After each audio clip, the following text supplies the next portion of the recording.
ทุกคนมื้อนี้เรามากินข้าวเปียกเนาะตอนนี้ก็เป็นเวลา2 โมงแล้วบ่ทันได้กินอันข้าวเลยออกมากินข้าวเปียกอยู่รักษาเนาะทุกคนตอนนี้ก็สั่งมาแล้วเรียบร้อยเนาะเป็นเครื่องปรุงหิวข้าวแห้งๆเขาออกมาเอาเครื่องเนาะเผื่อเครื่องที่ทอดมันก็ซ่าเนี่ยก็เลยได้ออกมาขับรักษา15เนาะพ่อแม่พี่น้องมาเด้อมากินข้าวเปียกนำกันเนาะเมนูเที่ยงข่อยเที่ยงกันจน2 โมงเลยทุกคนข้าวเปียกน้ำตกน้ำตกเนาะอ่านเปิดก็คือว่าแซ่บหลายทุกคนนะคะมีหลายเมนูแห้งเนาะมีข้าวมีมีข้าวเปียกอันนี้เป็นข้าวเปียกน้ำตกเนาะทุกคนมาเขาสิมาปรุงแล้วก็สิมากินกันเลยเนาะบอกว่าลายยายห่างเด้อหิวแห้งเลยตอนมั่วเลยบ่มีคนบนตั้งน้ำซุปนี่นัวน้ำซุปฮ้อนๆกะปิขาดบ่ได้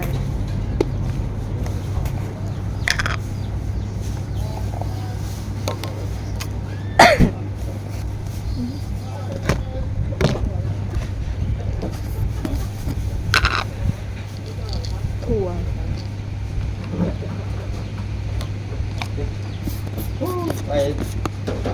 ไปพูดไปประโยชน์กัน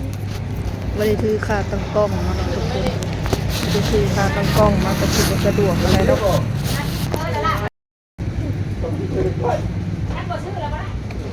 ชื่อนะก็มันถึงแล้วก็ไม่ได้ก็ช่างน้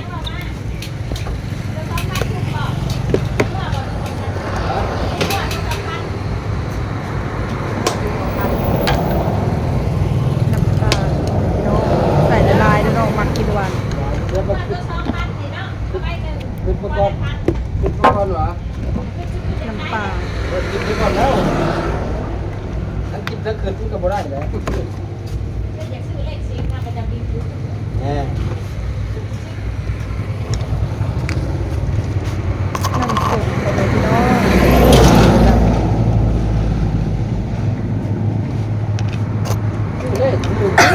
ไอเป็นอะไรมือยังหมดเกาอยู่ถือตัวก็ได้เงินหมู่เบื่อความไอเด้โควิดพี่น้องไอแค่ไอหวานกลางคืนน่ะจนไม่ได้รับไม่ได้นอนเก่าแล้วชื่อต้องโกงตอนนี้กระปุกแล้วแล้วเราทุกคนมาเด้อมากินน้ำกันเด้อ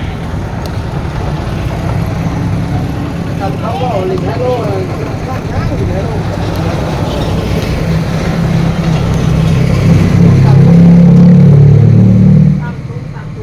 ตามสูงก่อนครับเสียเขาไปใช้สูงต่ำแต่ยังไงแซ่บแห้งผมเป็นพี่น้องร้านเปิดใหม่เนาะกินข้าวเปียกน้ำได้เนี่ยสิ่งขาดไม่ได้คือกะปิเขาเป็นผู้ข้าเขาล้านในร้านแต่ว่าช่างใหญ่ที่ไม่โดนช่างส่วนใหญ่ไอ้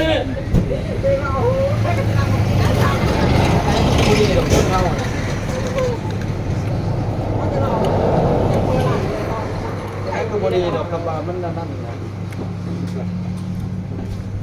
ไงแล้วเขาก็ด่าหัวอีกเขาคิดว่าเบิร์ดนี่จะได้ดีกว่า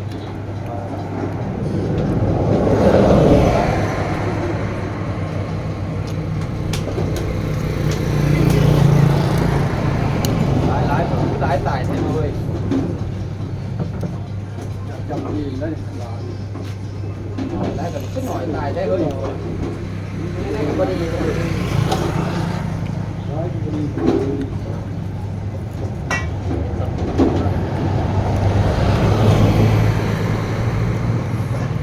ทุกคน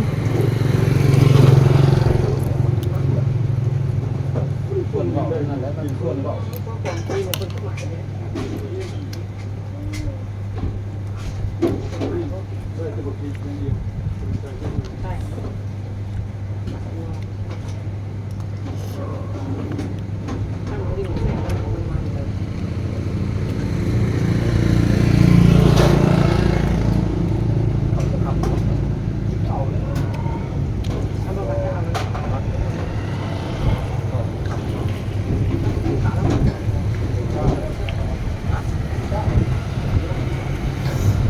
ล้มแหงพ่อแม่พี่น้องเลยสีเย็นๆมื้อนี้ค่ะกลางคืนมาไอ้เลยไอ้เจ็บๆบนท้องนอน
มีหลายเมนูนะข้าวผัดไข่ข้าวผัดหมูผัดทะเลกะเพราคือน้ำตกข้าวเปียกมีตำพร้อมทุกคนแซ่บ เอาไปใช้เลยมาทำไมนี่ไม่เคยกินเลย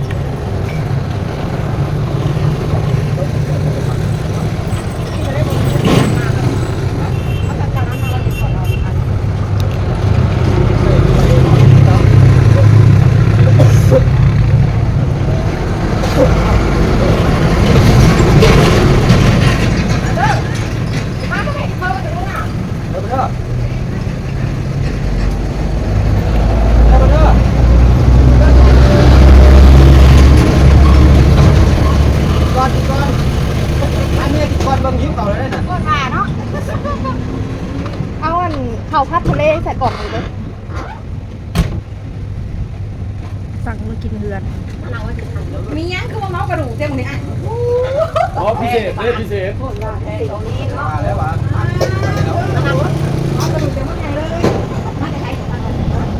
สั่งข้าวผัดเมื่อที่ตอนแรกผมไม่ยอม ความที่จะเล่นมาสมัครเรื่องแบบนั้นแค่ตก น้ำมาแค่นี้ ถ้าแกงว่า ตัวมันกัดรถเลยตัวอีกแล้วมาทางนี้รถมาทางนี้รถ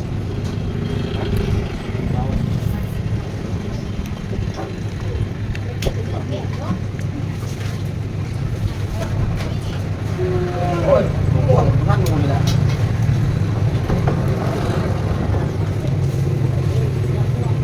เกิดจากทางเมื่อวานโน่นใส่เมื่อวาน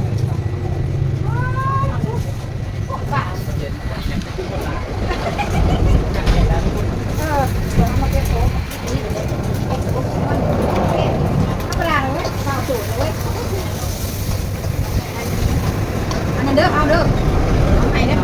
ได้ที่ไหนเอาไปไหนเด้อ เอากันนี่รถนี่นะ เอากระเพราทะเลก่อนผัดกะเพราทะเลนึกว่า2 จานจานไม่ถึงคน แต่ไม่จะเอาน้ำโค้งไปเอาน้ำโค้ง ขายน้ำโขง อยู่นี่ทะเลเลย ขายน้ำโขงเนาะ เขา เอา นั่น น้ำโขงเด้อรวมน้ำโขงใช้มือเนี่ยถือไปหน่อย วันมาที่ถือมาจากเมื่อไหร่ยังไม่ได้ก็เลยที่บอกไม่ได้บอกอยู่ใหญ่เมื่อเดียวมันแค่มาได้ เอาไปถือเลยนะเจ้าบ้านเลยโอ้จะได้แค่เนาะ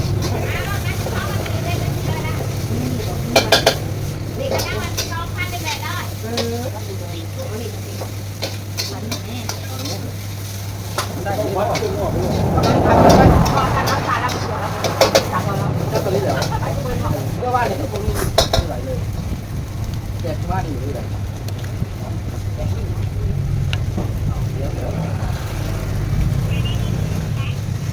แต่จะพาของพี่เป็นตาคมแต่ว่ามาล้างเราบ้างว่า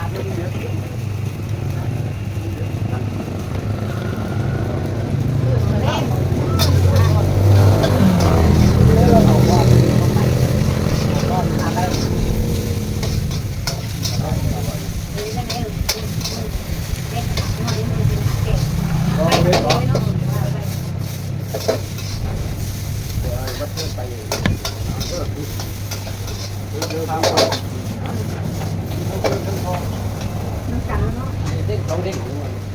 ไล่ตรง ลูกชายต้องหนึ่ง ถ้าไปดู พอถึงมาต้องหนึ่ง ไล่อยู่ ลูกอยู่ไปเนาะ มูเอาไปเนาะ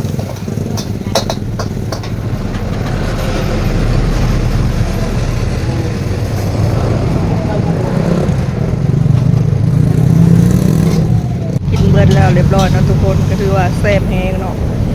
เลือดแต่น้ำบ่เลือดสดจัดสดเลยเลือดแต่น้ำคือว่าสุดยอดเลยเนาะหิวข้าวแน่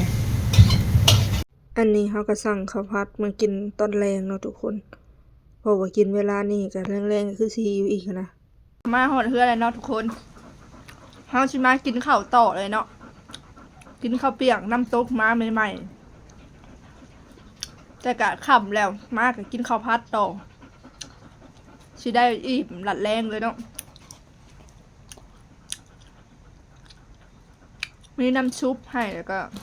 ต้นหอมหมักแตงหมักนาวเนาะทุกคนเพิ่นให้มาเนาะน้ำซุปนัวข้าวเปียกหั่นเพิ่นถือว่าแซ่บแห้งเนาะแต่ข้าวผัดนี่มันอยากเป็นแสะๆเนาะข้าวผัด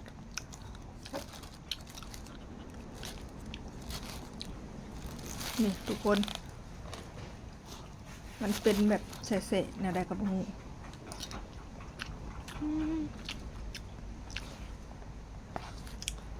ข้าวผัดนี่ถือว่าบ่อยากขักปานใดเนาะแต่ว่าเพิ่งหั่นเพิ่นแซ่บแห้งทุกคนตำก็แซ่บเนาะมื้อหน้าสิไปกินนั่นยำวุ้นเส้นหั่นเพิ่นว่ายำนี่เฮายังบ่เคยสั่งว่าสิแซ่บบ่เนาะแต่ว่าข้าวเปียกกับตำนี่แซ่บเนาะทุกคนกะเพราทะเลก็คักอยู่แต่ว่าข้าวผัดเพิ่นมันอยากแซ่บๆเนาะ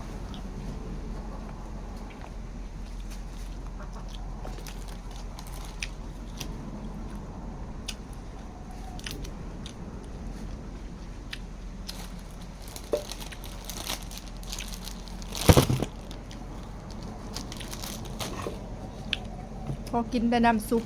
เพลินกับอันตำเนี่ย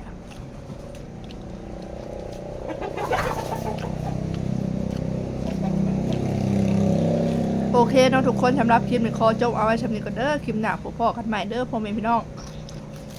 สำหรับคลิปนี้กับบ่มีอะไรเนาะขอตัวลาไปก่อนสบายดี